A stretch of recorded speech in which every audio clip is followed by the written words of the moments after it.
521-589.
No, this is press can't take pictures.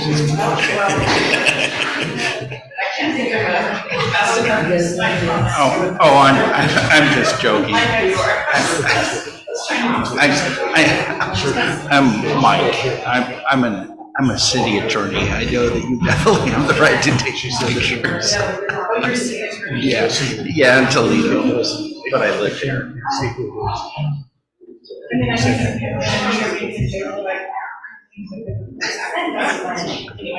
All right, I'm going to call the meeting to order. Please stand for the Pledge of Allegiance.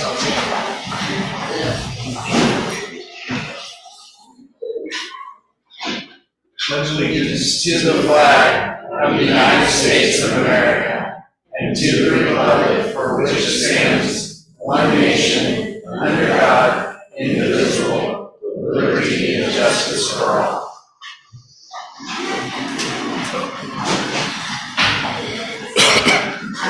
All right, so we're going to start the evening off tonight with ESPY Awards, ESPY Spark Awards. ESPY stands for Exceptional Student Performance this year, and Spark stands for Self-Awareness, Positivity, Attitude of Gratitude, Respect, and Kindness. This award is given to students who are doing well academically and have an exceptionally positive attitude about school. They demonstrate respect and responsibility towards staff and their peers. They show courage by not conforming to peer pressure and refuse to accept anyone who bullies. The school board and the district want to recognize these students by celebrating their success at the beginning of each board meeting. Students will receive a certificate, and your name will get entered into a drawing for a big prize at the end of the year. So Jenna Norther is going to be handing the awards out this evening. And Jenny, you can use one of the Oh. slap down. We'll start with the high school. Trinity Landshrew.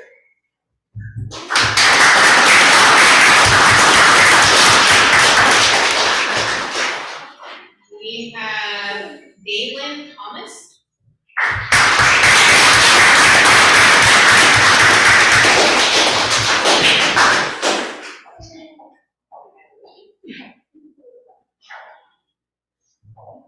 Next for the junior high, we have Ty Sack.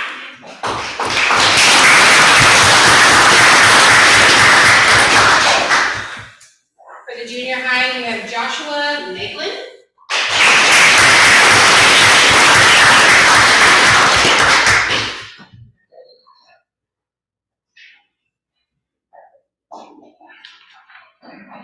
For Foster Elementary, we have Rowan Dixon.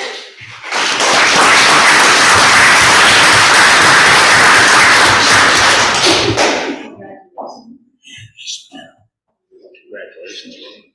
Good job. For Foster, we have Jacob Hagemeyer.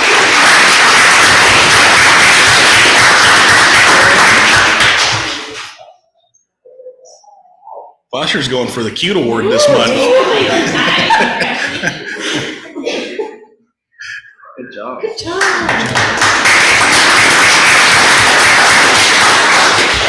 Hawthorne Elementary, Hadley Larson.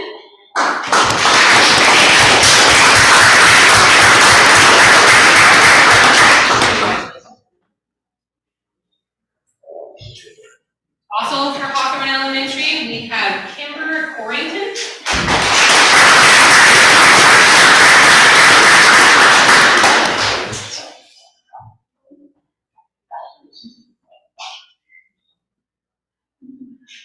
For Holly Elementary, we have Rylan Pearson.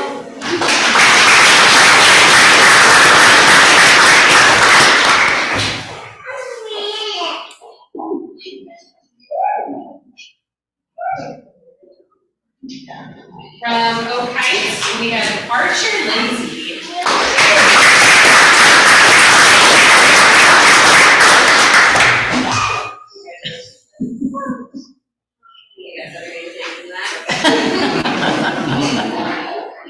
From Oak Heights, we have Keegan Collins.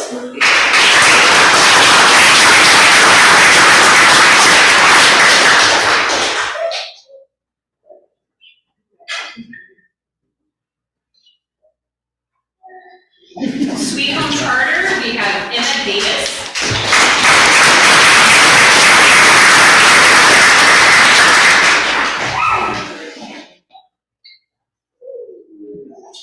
And from Sweet Home Charter, we have Tripp Cott.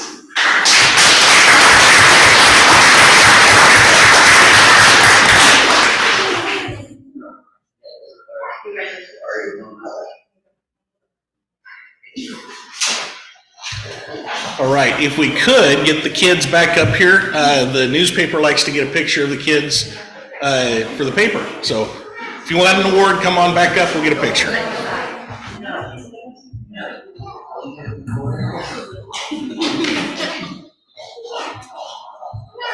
Come up here and, yeah, and stop right there and everybody face that way.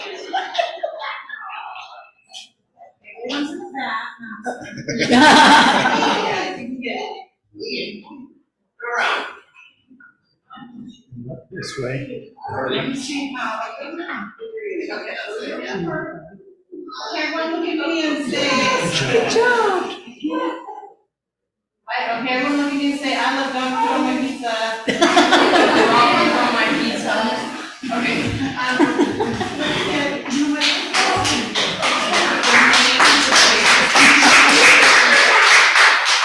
There you go.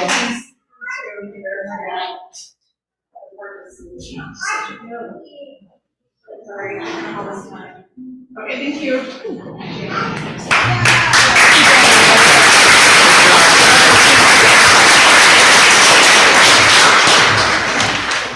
And we do recognize that this is a school night, so you're welcome to stay for the rest of the meeting if you'd like, but you don't have to, so.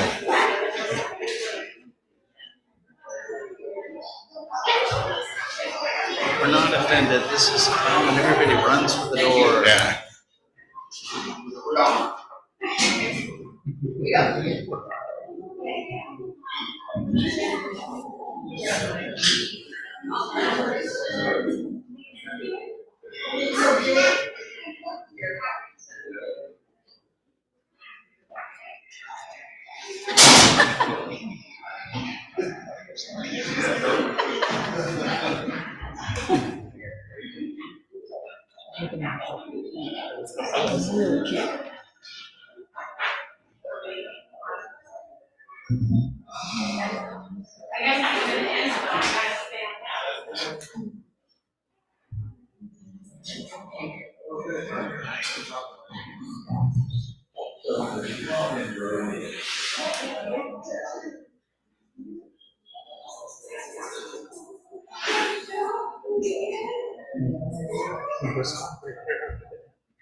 All right, we haven't had any late items added to the agenda, so would entertain a motion to approve the agenda. I'll make a motion to approve the agenda. I will second it. We have a motion and a second. Any discussion? All right, hearing none, all in favor? Aye. Aye. Any opposed? Okay, motion passes, so we'll move on. Certified and classified representatives. I don't see Steve here. I can represent. If you'd like. Oh, I just want to say one thing, and I said it to Kevin and Terry, but I'll say it for everybody here. As we watch around the state, school districts go on strike or threaten strike or whatever they need to do, we were able to meet in Terry's office and have amazing conversations, and we came out at the same place all those districts did without having to be angry about anything. And so I just wanna thank everybody for that. We appreciate you for that as well. Thank you. Very much.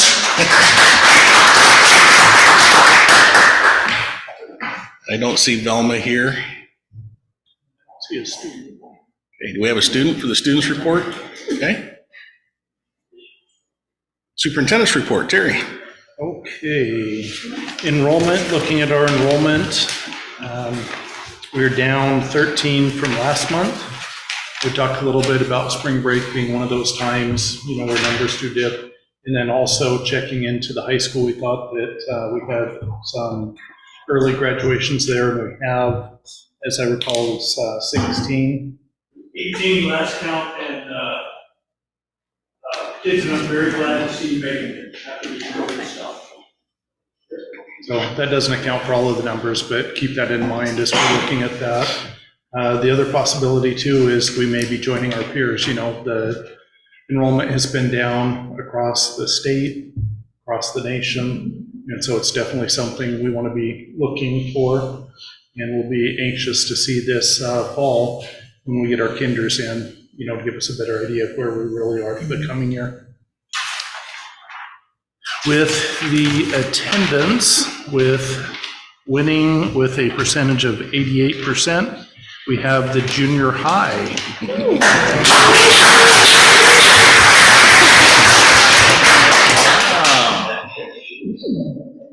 I don't even know I get back to it. Yeah. Didn't pick it up from you. That is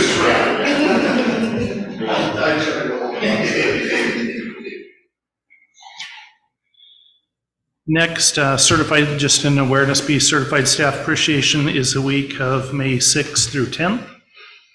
And so if you get a chance and you're in the schools, might let the teachers know we appreciate them, because we certainly do. We will be doing something for them as well. Next up, we're going to roll right into the outstanding achievement with the junior high curriculum information from Michelle Snyder and Ryan Kilday.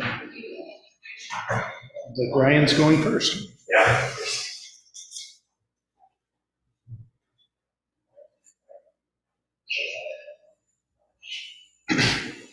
Welcome, I'm Ryan Kilday, 7th grade life science teacher at the junior high, and also presenting our style curriculum that we decided to go with for our curriculum choice into the near future.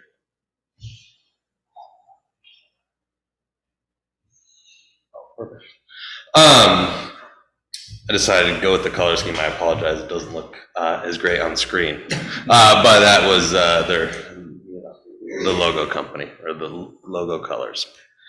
So overall, why we chose style. In our science department, we are happy that we prioritize hands-on labs. We try and do as much as possible that's engaging with the students and outside of technology and textbooks, but get them to be hands-on, get them doing labs. We believe science is doing and participating. So on the left side there, the reason why we chose style was because number one, it's an excellent complement to our hands-on labs and lessons. On the right side there in the gray, these are hands-on labs that we already do at the junior high. So every year we do an engineering catapult and vehicle unit. We switch off every other year, so that way students don't do the same one twice. We do frog dissections and flower dissections in 7th grade life science. In 8th grade earth science, they practice building structures to withstand earthquakes. We had a hot air balloon challenge this year where they're making it out of plastic trash bags and little tea candles, and designing all these things themselves. We also do a pond ecosystem where we bring in all sorts of creatures from local pond environments and get students to kind of scoop stuff out and sort of explore a pond ecosystem by bringing it to them. And then another one we introduced this year was a microscopic bear hunt, which is essentially working in our microscopes unit and looking at all sorts of different microorganisms from different areas. So we really like doing a lot of hands-on stuff, but we realize that can't take up every single day. And we do have to have a good complement to it that is both challenging them academically and providing some more knowledge to them. The other reason that we really like Style is it was really customizable. They had a lot of different selections of lessons, and a lot of them were based here in Oregon. So Style is a company out of Australia, where over a third of the students there are using the Style curriculum, and they just are starting their operations in the US based out of Portland. And so a lot of the content and a lot of the stuff that they're gathering is focused right here in Oregon, and uses a lot of real life examples from our local area. The other reason we like it is it really is utilizing a lot of new technology to engage more ways with students, which we'll get to a little bit more on another slide here. Some of the benefits is, number one that we really liked, science is data driven. We want to see what the data says, we want to see what the evidence says, and when we're teaching, we want to see what students are understanding the material, what students are not, and where we need to focus our attention on future learning. So in the top right-hand corner there is just a snapshot I took. This was from our very first Style lesson that we practiced with the students. There's not normally that much green for the correct answers, but as we were going through it together, it was really cool for the students to kind of see how their answers change and how the graph changes real time. So it tells us real-time information as we're there in class. We can monitor what students are doing, how well they're doing on the questions, and be able to see individual answers as well. So that, I think, was a huge selling point for us. The other thing is they have the ability to differentiate instruction. So in a lot of their lessons, they already have built-in different accommodations that we need to do to meet IEPs and 504s. And that was a really nice piece to include. They're always updating all their lessons and materials. So this is one from their genetics unit that they highlighted. Hey, we updated it. We added a couple lessons to it. We added some pieces based on new evidence and new data that's coming out. What's also really nice is it requires very little prep time. So I'm even doing a lesson tomorrow just talking about mitosis and cell division, and it takes just a matter of anywhere from like 5 minutes to half an hour to get it together, get it all organized, and see if anything needs to be changed for us to kind of go forward and be ready to teach the lesson. How we plan on utilizing it, like I mentioned earlier, we're looking at enhancing our core lessons. So we have a good backbone of what we teach throughout the year with life science and earth science, and it follows a nice flow. And so Style allows us to kind of keep that main backbone and really just add some more beefiness to it.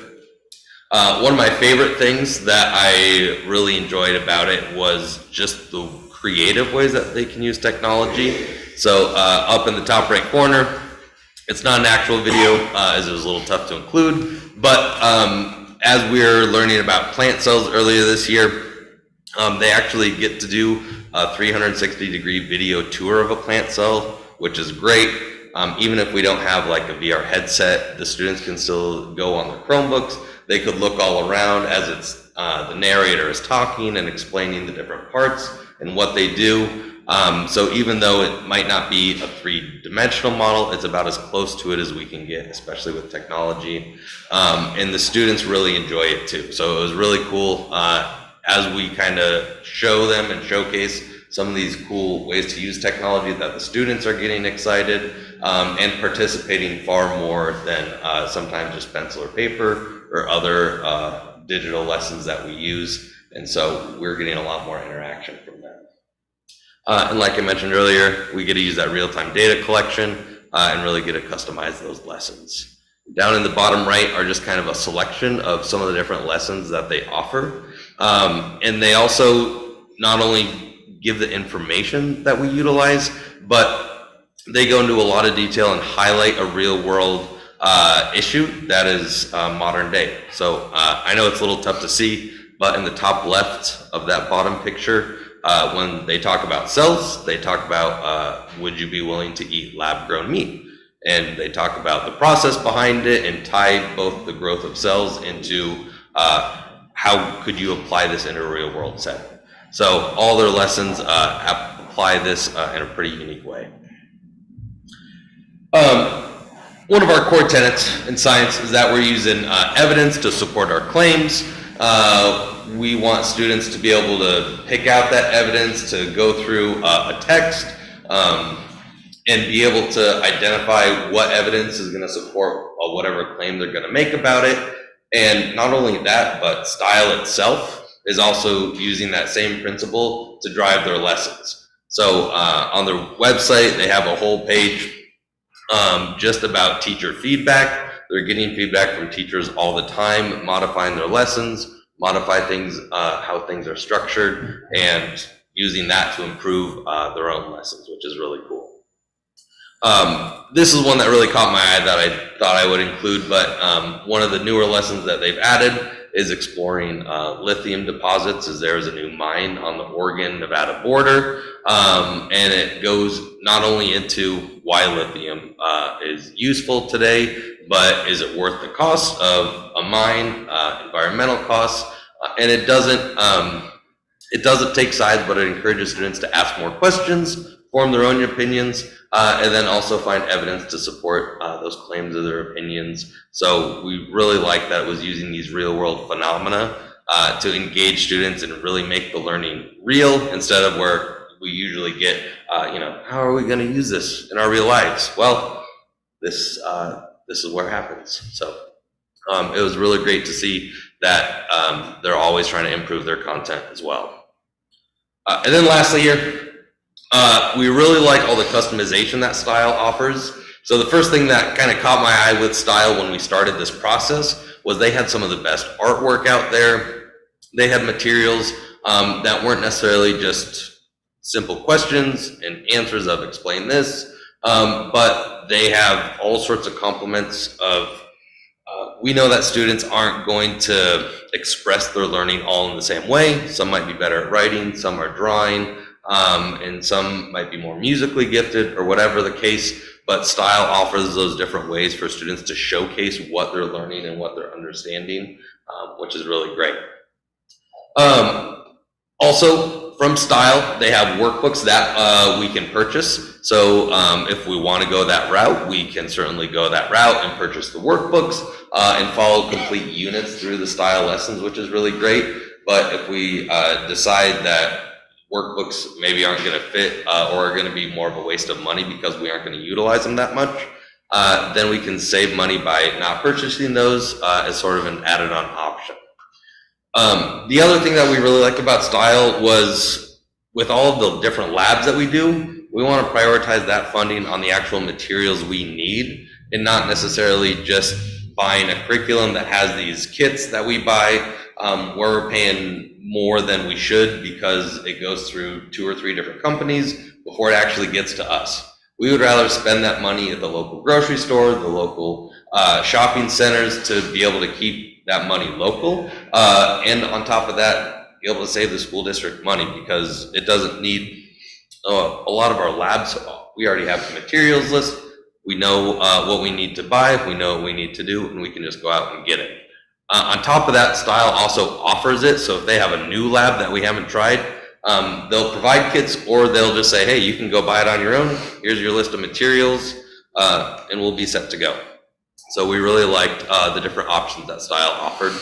And on top of that, we get to utilize existing technology and resources. So we still have all the old materials that we've been using, but Style allows us to kind of add another element to it, make it even better. So that's why we decided to go with style. We felt like it was a great fit. A lot of customization, and on top of that, we think it's going to be the best bang for our buck in terms of funding on a school district level. Any questions? So you said you already have a lot of existing materials? Yes. So this is just supplemental, is that what you're saying? Yes. So for example, like when we do a lab for like a frog dissection, let's say we have dissecting trays, we have scalpels, we have scissors, like we have all these materials ready to go. And so we'd rather just buy those frogs and utilize that. Or as another example, like earthquake, buildings, right? A lot of times it's gonna take like skewers or toothpicks, marshmallows, gumdrops, whatever the materials are. And since we already have a lot of that stuff, we'll just continue to use that. So on a, let's just say in a week, what percentage of the week would you be using styles, would you think? I would say usually 1 to 2 days a week. Since we haven't even introduced it yet, but they've given us access and given our students access, and I've been using it about once a week with students just to be able to get a lot better idea when I want to collect data and have it more focused on whatever the lesson is. And what's really nice is even if our essential question is a little bit different than what style has, we can go in and we can edit their questions, we can add our own, we can take some away, and so we can really focus it on kind of make it more customized to our students. Would the workbooks be something that you would utilize? We might. I think with the workbooks, when we talked with the representative, we can get certain workbooks for certain units. And so I think as just a science team at the junior high, one of our priorities would be to sit down and say, okay, are there any units where we think the workbook is going to be a really good tool to use, and then be able to get those workbooks for those units, so that way we're not necessarily buying 10 units worth and only using 3 of those. And all the teachers seem really excited about this. Yes, yeah. We were granted a smaller team at the junior high, but as we're looking at all the different curriculum options, style continued to just stand out and above the rest and offered all and I think what was most important is it felt like it meets the students where they are. It's designed in kind of a newer technology age and really utilizes those tools to try and just enhance it for students. Do you know of any other districts that, how many, or is it kind of widely accepted, or is it like a brand new thing, or? It is fairly new, but I was actually recommended this, I kind of forgot. But my wife works over at the Central Inn School District, and she mentioned to me the night before we went and did our visit, hey, you should check this out because I know the junior high over there, or the high school is using it, and they seem to really like it. I, as naturally as a husband, totally forgot. And then I went there and I was like, man, there's this great curriculum. It seems innovative. I really like it. And she goes, what's it called? I was like, oh, it's Style. She said, that's the one I told you about. Oh, okay. So I know at least Central Inn is using it. And I think there are quite a few others in Oregon. When we were talking with them, I know Corvallis was another one that was looking at it. So it really seems like they're just starting to kind of get into the ground floor in Oregon, but a lot so far. It's looking really good. All right, thank you. Thank you, guys. Thank you.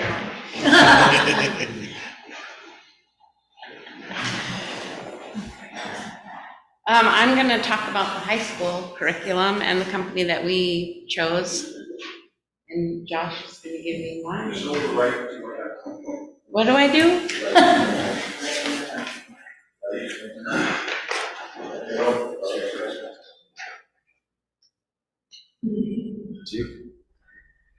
Oh, it's on PowerPoint. I get it from beginning. It's so, So the science you teach is not computer science? No. And really, it's great because Josh came up and did it for me, but at school, I just have some kid who comes up and makes it work. So we picked, I think you say Savas, I think that's how you say it. And these are the textbooks. I'm going to tell you, I'm going to be completely honest with you. It does not matter what textbook company you pick. The national standards are the national standards, and they're all addressed in every textbook company.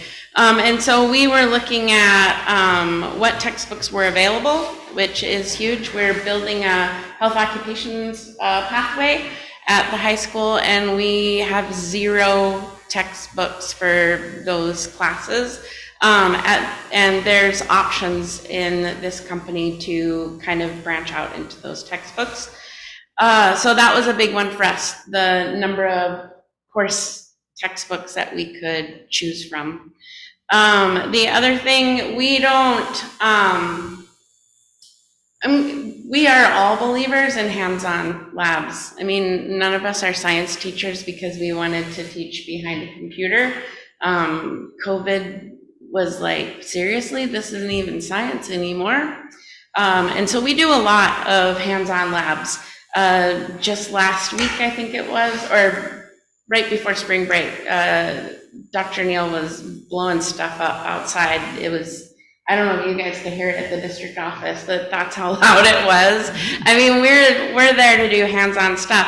However, there are things that we cannot do in our labs. It's just not possible. And so we're always looking for virtual ways to do that. Technology is our friend in that regard, and that we can get to do labs that they're doing in the college without the actual equipment because it's quite spendy. So we were looking at that, the quality of the virtual labs that they have available.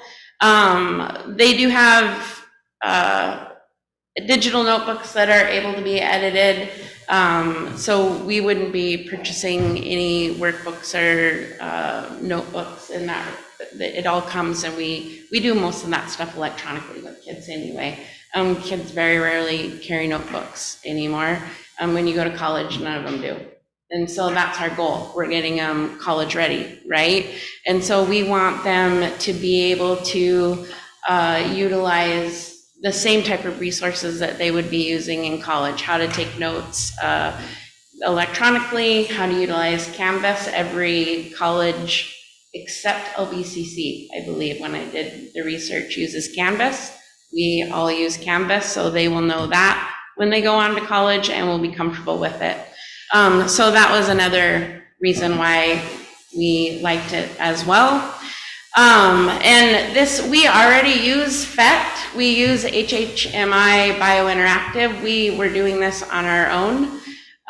These are free resources. So they've linked with this company, but we were able to utilize them before we purchased this. So it's something that we're all comfortable with. We use PhET and HHMI right now. The Biointeractive is a health occupations company who puts out health occupations information for high school teachers. And this company happens to be linked to resources we were already using, so we were pretty excited about that. And obviously they have hands-on labs. I can't imagine a science program without that. And one thing that I want you guys to know is how awesome I think that my team is at the high school in regards to taking science. Just the other day in freshman science, we were talking about issues of the water cycle, right? And you might think that's boring, but we took those things that we were learning about, especially erosion and things like that, and related it to the drawdown of green peter and talked about the effects of erosion and how it affected our water supply and things like that. And that's stuff that you're never going to get from a textbook company because they're not living in Sweet Home and don't know the issues that we're dealing with. And so we like to take the objectives that we're learning and applying them to things that kids are seeing right here in our community. And so this is the national standards, and it gives us the outline, and it gives us a textbook, and it gives us the labs, which we're very thankful for. But then it's what we do with that information that makes it even better and more applicable. What we do is more than they can ever get out of a textbook any day of the week, in my humble opinion. But that's just me. Any questions? Oh, I think I'm supposed to hit that.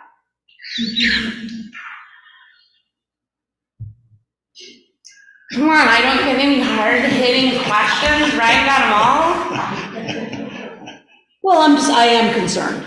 I'm just gonna be frank. Okay. It just sounds like a lot of curriculum is starting to go digital, and my fear is whatever, our scores are going down, and I don't know if there's a connection between us going away from pencil and paper and textbooks to digital platform.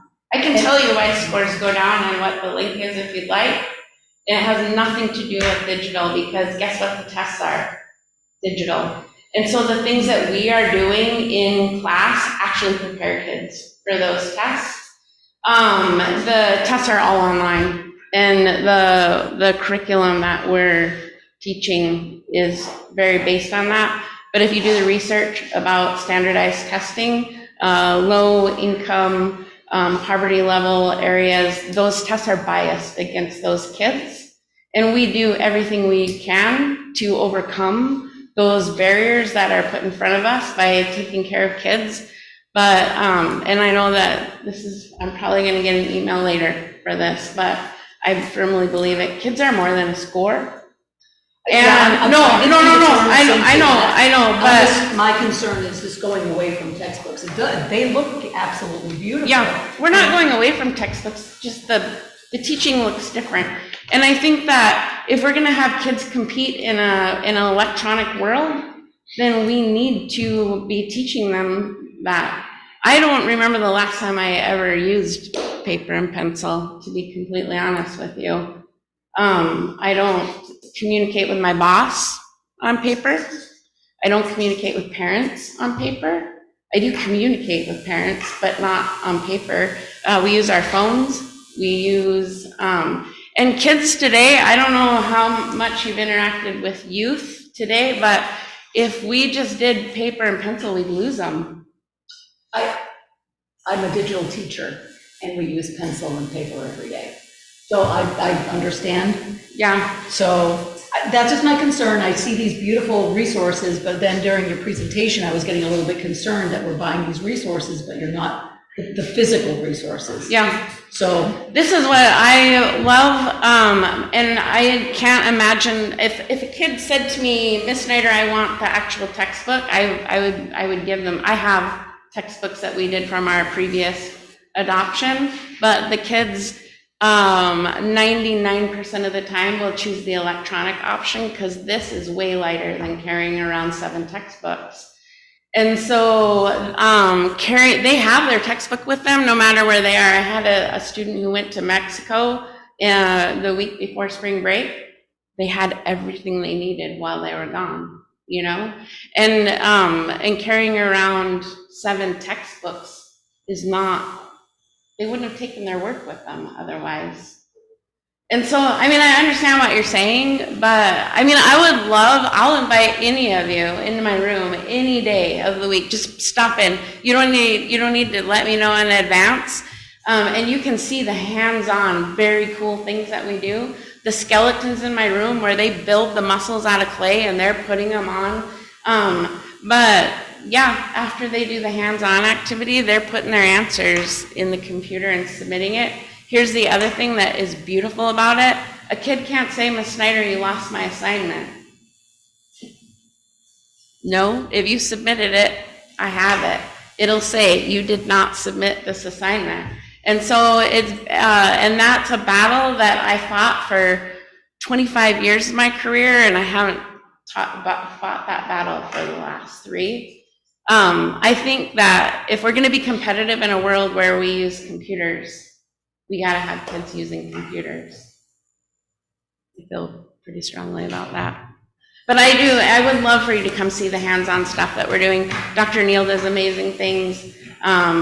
Just today, my students got to go to Western University to the OMM lab and learned OMM techniques to relieve headaches and things like that, 100% hands-on. I don't want you to even a smidgen feel like I don't think you're doing an amazing, I've seen you present here before. You astound me when I saw you earlier. I have a big smile for you because I have all the respect in the world. Thank you. And even making that connection up to Green Peter was just genius.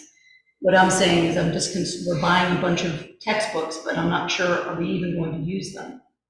Oh, we use them, and I don't know, we haven't, I don't want to speak out of turn, because we haven't, we can't do any finalization until you guys approve this, so like, we can't, and I don't, go ahead. I think there's probably an important distinction here. We're buying the curriculum, which is more than the textbooks. Yes, So the thank you. textbooks are a small part of the curriculum. The curriculum is fully inclusive of the electronic side, the textbooks.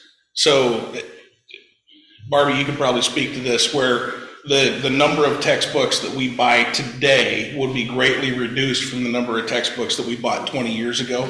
Because of that, yeah. And I actually know the answer to that because I did our last textbook adoption. We will save you so much money by not buying every kid one of those textbooks. And as far as I know, and I don't want to speak out of turn, so don't even stop or if I'm out of line, but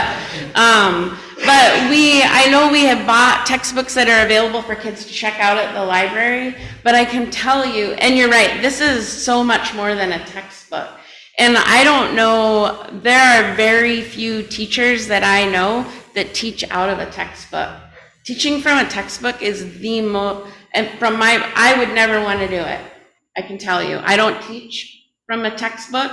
My lessons are not like, get your book out, because that's not what science is. I went through 4 years, I have 3 college degrees, and I don't ever remember a professor asking me to take out my book. Instead, we looked at what happened at Green Peter and why did it happen, and we looked at real life things. We looked at, reintroducing the wolves to Yellowstone National Park.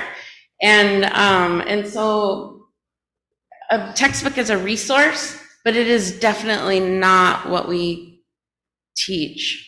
So when we go out in the hallway and we see these textbooks and things, that's not necessarily what we're buying. No, you're buying so much more, actually, than that. And I don't know the exact percentage, but a lot of it is online materials. And I would be more than happy to put out a survey to kids and get you, but I think that there are very, very few kids who want that, to carry that around, the textbook, when they can have it right here. And they can search it instead of having to, you can just search the textbook from a search bar. I remember having to go to a card catalog to find a book in the library, right? And then when I got to college and they were like, you just search it and then it comes up, and it was so much better. I don't want to harp on the textbook thing, and please don't, I'm not trying to attack you, but No. in the beginning of your presentation, you mentioned that one reason you went with this company is because of availability of certain textbooks, but I kind of missed a little bit of that. You said there were different options or different things, and Right. that's one thing you liked about it. So could you speak to that again? Yes, thank you for clarifying, thank you for putting the right words in my mouth. Curriculum. I want to use that word instead of textbook. But some companies, they had 4 options: biology, chemistry, physics, and earth science. And that was it. That was the only option you get. But we teach biology, chemistry, physics, earth science, ecology, anatomy and physiology, sports medicine, medical terminology. I'm missing some, I know I am. But, and they didn't have resources for those subjects. Okay. Thank you for clarifying. So thank you. It's a great question. And please know that I don't take your questions personally. I'm here I love what I do every day. I love the team I work with every day. I think we have probably one of the strongest science departments around. And I believe firmly in that. Our kids get opportunities that other high schools would give anything for, including going to a cadaver lab and working with med students twice a month. And that's my program, but I know that the others are doing great things as well. Those are just the ones that are easy for me to talk about because it's my life. But we do amazing hands-on things. It's very cool. And when you guys were going through your options, was it pretty unanimous? Everybody? Yes. Yeah, no, it was interesting because the ones that were just the 4 books, I don't teach any of those classes, and I'm the department head. And I said, look, you guys pick. If you want the one that only has 4 options, I've got other ways to get curriculum. Don't use me as the pivotal point. Well, Michelle doesn't have any curriculum options if we pick this company. And unanimous. There wasn't anybody that didn't want to work with this curriculum. Thank you. Yeah, of course. I was just told that everyone was going to have a textbook, so I was just. Everyone will, it just might not be paper. I see the difference, what you're saying. Yeah, Won't be. everybody will have access. And just now, just so you know, this is it 7 years, Barbie? Every 7 years. So this is what I'm going to tell you about textbooks for most of my career. You start and you have enough for every kid, right? And then 5 kids lose their textbook. And then the next year you have enough for every kid but 5. And the next year you have enough for every kid but 20. So on and so forth until you have a class set and you can't use the material because you can't get that material to every kid. Right? Now, every kid, if we increase our numbers 600 kids next year, we still have a textbook for every single kid. It just doesn't weigh 80 pounds. The other thing, I just want to say one more thing about the digital stuff because I have a son with a learning disability. The other thing that I love about the electronic textbook is it will read it to him. In a paper book, I have to read it to him when he's doing homework at night. And with an electronic one, it will read it to him. And if there's a word he doesn't know, he can click on the word and it gives him the definition. So for our kids that are on IEPs, the resource is invaluable. I mean, because we don't have one-on-ones for every kid, and we don't have those capabilities, so the computer also helps us in that regard. Anything else? No, I just want to say that I appreciate all of you, and your questions are phenomenal, so thank you. not an issue going from style to Savas. No, and that's the beauty too of the national standards. And like I said, it really doesn't matter what curriculum you choose. They're gonna flow because the national standards are the same nationwide. And so the 7th and 8th grade standards move seamlessly into the 9 through 12. It really just comes down to the resource that you're the most comfortable with, and the virtual labs and the hands-on lab materials that they provide for you. Thank you. Yeah, of course. Anything else? Thanks. Again, I appreciate you guys. Thank you, Michelle. Appreciate you.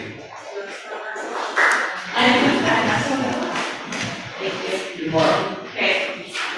Okay, next up, we have Mr. Tyler from the junior high school.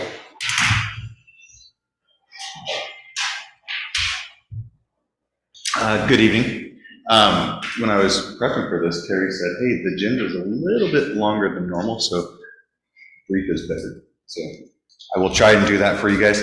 I wanted to talk to you guys a little bit about the Thriving Citizens, what we have going on at the junior high. I've spent my entire career at a high school, and so dropping down to the junior high level was a little scary, to be honest. But one thing that naturally occurs at a high school is we have spirit weeks. We have time where we are trying to give back to the community through fundraisers, food drives, different things. That's just been my world. So that was one thing I wanted to bring to the junior high. At that age, developmentally, they are very intrinsic. They're trying to figure out who they are as an individual, which means they're a little bit selfish at that age. And so trying to get them to be a little bit more worldly, think about the community broader, which is what we enjoy here in Sweet Home, that we rally around each other and we support each other, trying to get that instilled in them a little bit younger. So just some stuff for you. Hey, attendance, 88.34% year-to-date average right now. We were number one twice this year, which is awesome. Academically, 72 honor roll students in 7th grade. 80% of 7th grade students have passed 5 or more of their classes, so have only failed one class. 79 honor roll students in 8th grade, and 66% have passed all of their classes or failed one.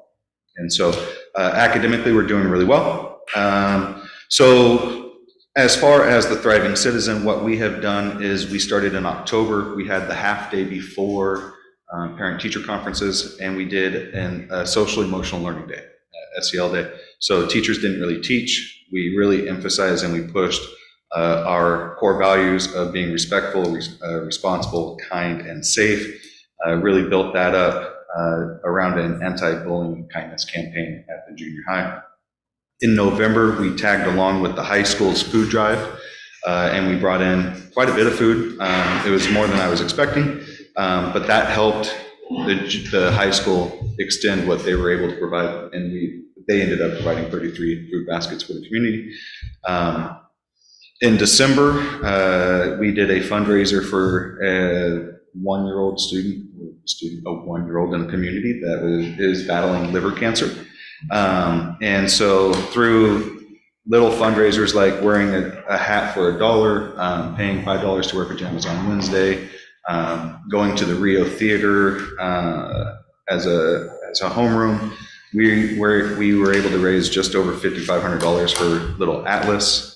I'm going to go back to November real quick. The reward for November, we provided pizza for the winning homeroom, and then the teacher got to smash a pie in my face, but that was Grant Kaufman, and my son is in Grant Kaufman's classroom, so he handed it off to my son, who was, there's a great video, you can hear me saying, "Be gentle," and he smashed, whipped cream flew for 30 feet, and you can hear me go, "That was not gentle." So we've been having a good time. January, we didn't have a campaign. February, we did a day of kindness. So during the Student of the Month Assembly, when 7th graders were in the Student of the Month Assembly, 8th graders went out in the community. And then on the following Monday, 8th graders were in the Student of the Month Assembly and 7th graders went out in the community. And so homerooms decided what they wanted to do, but we sent a class to each one of the cemeteries, and they cleaned up the cemeteries, and they laid a total of 200 carnations down on gravestones. We went to each one of the elementaries, and we either read or provided snacks and goodies for staff. We provided some goodies for the police department and thank you cards. We provided goodies for the transportation department. One of the homerooms wanted to walk around town, so they painted rocks on one homeroom and then sealed them, and just little inspirational messages. And then they walked around town, leaving those all over the community. So just different things. And we polled the kids when they came back to see, like, was this worthwhile? And we had very few kids say no. All of them thought it was a great thing. Getting them to experience that. A lot of comments about, like, it felt good to do something nice for other people. And so that was a pretty cool thing. Also in February, we sent our leadership class to the Salem Capitol. That was amazing. They got to meet with Jamie Kate. They got a tour of the building, which parts because it's under construction. Happened to be the same day that the city manager and Chief Lynn were there. So that was kind of a cool thing. That was really special. We actually had a student that, through circumstances that we won't get into, had to move out of the community and live with grandma in Portland. And grandma actually drove him down to meet up with the leadership class in Salem, so he got to be with his friends one more time in the Capitol. This month, This week, actually, we're doing another SEL day where we're re-emphasizing with students that words matter, that you don't get to just change the meaning and call things whatever the heck you want, and that they have power behind them. And then the last thing I'll mention is that before COVID, there was an Interact Club at the junior high. We brought that back. Larry Horton and Rose Peta doing great things. We have 10 to 12 regular students that meet. We've had as many as 25 different students in there at a time. If you don't know what Interact Club is, they try and do 3 projects a year, a school project, a community project, and a world project. Because we've kind of got late in the game, they are focusing on a school and a community project, and the Interact Club, being the overachievers they are, have decided on 2 community projects. So they're going to paint and insulate some wooden boxes for the homeless camp, homeless area. The water pipes froze during the winter, and so they're putting together some insulated boxes to help cover those, keep those from freezing. Right now, we're doing a socks and stocking cap drive for SHIM as well. And then the school project is they are going to fundraise some money to get sand delivered to the track for the long jump pits. And so just different ways of trying to bring that sense of community into our students. And that is what I have. Questions at all? You should keep it short because you failed your objective. That was the short side. Thank you. That concludes my report. Is everything? Okay. Next, we have the consent agenda. Approve the minutes from the meeting, from the March 11, 2024 school board meeting. Accept the resignation of Emily Wood, opportunity room teacher at Foster Elementary, effective June 14, 2024. And approve the hire of Katie Adams, elementary literary coach, for the district effective for the 2024-2025 school year. Before somebody makes a motion, I want to declare a conflict of interest because Katie Adams is my spouse. And in looking at the school board rules, I think I should probably, it encourages me to get up and leave the dais. So I'm going to abstain from voting on the consent agenda. Hope that the minutes reflect that.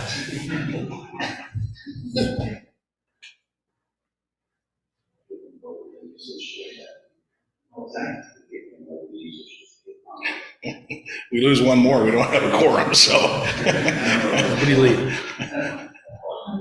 So Sarah is on. Sarah's on. Yeah. Okay. Okay. Sarah's on. Yeah. So we need a motion. We need a motion, I yes. will make a motion to approve. I'll second that. Okay, we have a motion and a second. Any discussion? All right, hearing none. All in favor? Aye. Aye. Aye. Any opposed? All right, motion passes. You're welcome to join us again, Mike. All right, budget update, Kevin. Okay, thanks, Jason. Item 6A in the board packet. We are now 9 months through the fiscal year, and year-to-date spending through March 31st this year compared to the same time period last year, it has increased by $1,062,000, but we are well within our budget for this year, and we are projected to stay within that. We do have some individual line items, though, that you'll notice that are higher, but they'll be offset by where we expect to be below in other areas. As far as the increase, really 3 main reasons for the increase this year over last year. First, higher wage and benefits. The second, higher charter school payments. And the third, higher property and liability insurance premiums. And I think I will, unless you have questions, I'll keep it short this month, because next month is our budget meeting, and I'll probably be long then. But I would encourage you, the budget meeting will be on Monday, May 13th, before the school board meeting at 5 o'clock. And so make it, please be here. Any questions for Kevin? Thanks, Kevin. Action items, got two of them tonight. So first one, approve and adopt curriculum for the science grades 6 through 8 style digital for the middle school program. I will make a motion to approve this action item. I'll second it. Motion and a second. Any discussion? Hearing none. All in favor? Aye. Any opposed? Motion passes. And the second one there, approve and adopt curriculum for science grades 9 through 12, Savas High School Science Program. I'll make a motion, we approve it. I'll second that. We have a motion and a second. Any discussion? I would like to say something about both the presentations that were given by the teachers from the junior high and high school. I thought were very well thought out and very impassioned, and if everybody is in agreement unanimously, then it seems like a really good idea for our district. I just want to say that. But you guys did a great job with your presentations. And then I just want to clarify, the reason that I was asking these questions, because I was led to believe that the high school curriculum was textbook-based, so that's why I was kind of like, Don't apologize for doing your job. Thank you. So anyway, that's what I had thought, that we were buying textbooks for all the kids, and I was really excited. So as that just turned into a digital, I just want to make sure we all remember, or not remember, bad word, that we just keep in mind how much of our curriculum is going to digital as opposed to like a good old fashioned. Well, I know we want to keep it short, but I'm old school. I think I told you earlier that I'm a dinosaur. I like holding a paper book in my hand, Mhm. but we are dinosaurs. As having one daughter that's graduating college this year and one graduated last year, they do nothing with paper. Every term paper is digital, they've typed out, every correspondence with their instructors, everything is digital. There's no such thing as a book. They have to buy a book, but it's a digital copy online book, you know what I mean? Yeah. And so, honestly, I'm a little nervous about the digital revolution too, but it happened a long time ago. Yeah. You know what I mean? And so, if we harp, and I like books, I really do, but if we really harp too much on that, we're probably gonna be doing our kids a disservice, because they're the only kids in the world that know what a book is in about 10 years. You know what I mean? So, I like the idea, like she said, you can pack a laptop on the books and they'll talk to you. And she made, like I said, her presentation was great. A lot of really good points, and it kind of swayed me a little bit as to how important that musty smelling old book is to really hold in your hand. It's cool, but she had a lot of points against it. So I appreciate your concern. It allayed mine, I'll say that. I have a whole shelf full of books in my office at work, and this is the most important tool I have. So. And I agree, having kids in college, I mean. Oh, I do too. I mean, I'm aware of all this, everybody. It's just, Yeah. it's just being mindful. It's all recent, this transition. There seems to be a national decline in educational, well, we don't, tests, I don't want to just say that, but that's what we use for data, or just data. There's just been a slip, and who knows whether or not there's a connection. So just want to be mindful that if we have digital, that how far we go back, what age do we start? Do we still want to teach them certain things? Because if we don't even teach them how to hold a pencil, something in their brain isn't activated. We don't teach them cursive, something in their brain isn't activated. If we don't teach them how to hold a book, highlight or whatever, there's just something, it's just a lack of knowledge that never is activated in the brain. Just want to be mindful. I appreciate that. Yeah, and the thing about the digital curriculum, it's always available, so even if there was a textbook, they would have the digital to be able to throw with them. I have a boy that has a textbook right now in his backpack, and he still uses his phone to Google what is happening in that textbook, so I understand, but, yeah. All right, any other discussion? Hearing none, all in favor? Aye. Any opposed? All right, motion passes. Haven't received any public comments this evening. Do we have any board comments?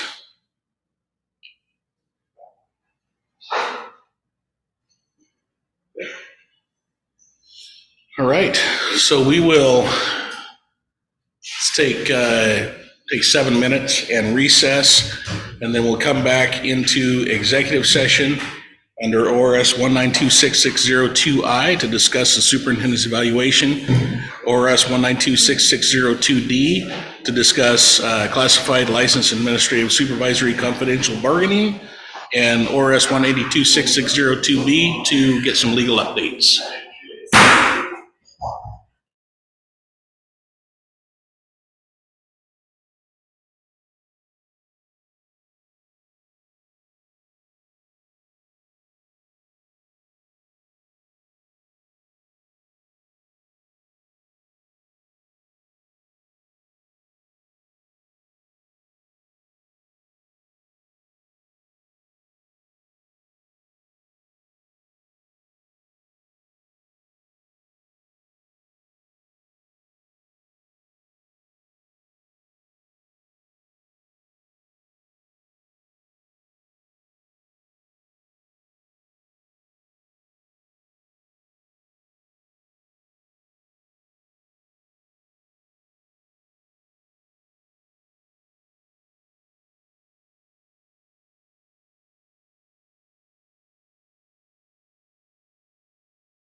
I don't know if it's anybody that cares. It's on now. Okay.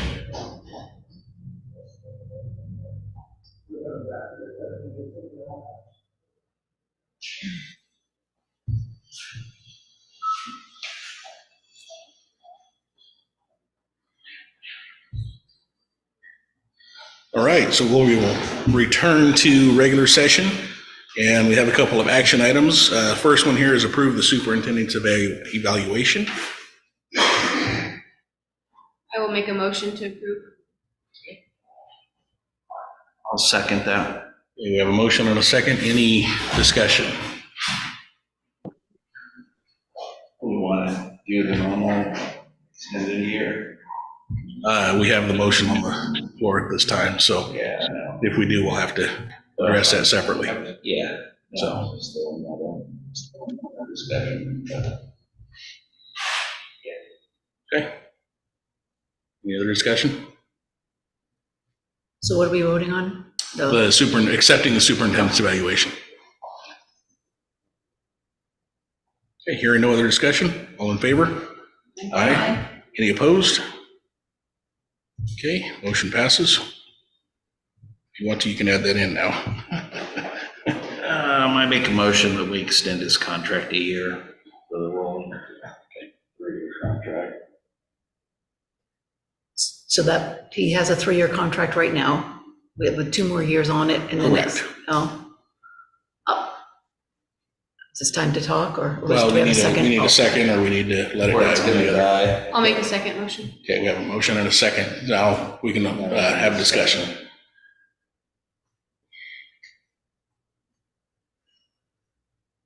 I don't see the hurry. Yeah, we can We have a have, couple years to add on a year. I'd say Yeah. I would table that till later time. I was just thinking about past practice, but yeah.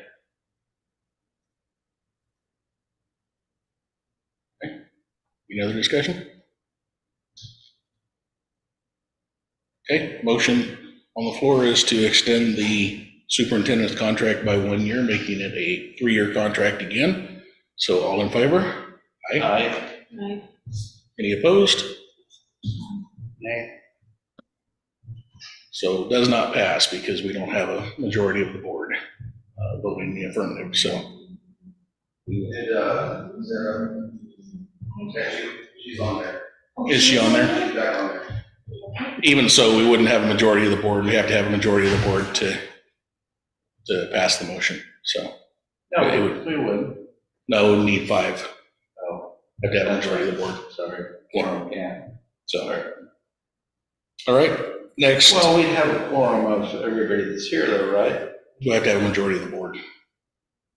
to do that. Dad already ordered and he didn't think about you guys? It's not a simple, yeah, not a simple majority on that one. So it's a majority of the board. Oh, that's not him.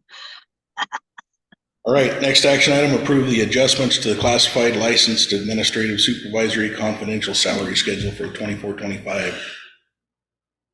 I'll make a motion to approve that. What that was. All right, we got a motion and a second. Any discussion? All right, hearing none. All in favor? Aye. Any opposed? All right, motion passes. So we don't have any late items. Future agenda items. Next board officers meeting is Thursday, May 2nd at 3:30 in the superintendent's office. Next board meeting is Monday, May 13th at 6:30 in the district office boardroom. And the first budget meeting is Monday, May 13th, prior to the board meeting here in the boardroom at 5 o'clock. And we're adjourned.